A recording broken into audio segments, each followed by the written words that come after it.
किंतु तुम वाक्य अनुसार जो तुम सहित अच्छा बोली हम विश्वास करुँ प्रार्थना करुँ उपस्थित प्रत्येक तुम्हें आशीर्वाद कर यही समाधि को सुरक्षा प्रदान कर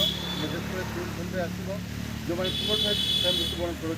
प्रथम साक्षात करेंगे ये सुंदर सौभाग्य तुम लोक मान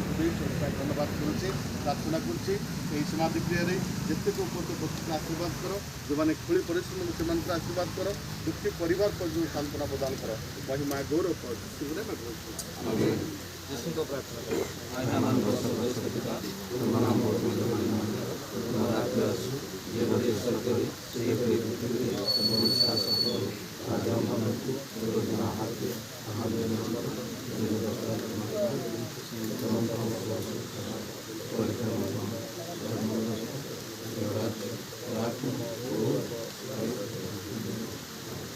एत पिता परमेश्वर असीम प्रेम पुत्र परमेश्वर अनुग्रह दया धर्मात्मा परमेश्वर शांति शक्ति चेतना प्रेरणा शिक्षा और सहभागिता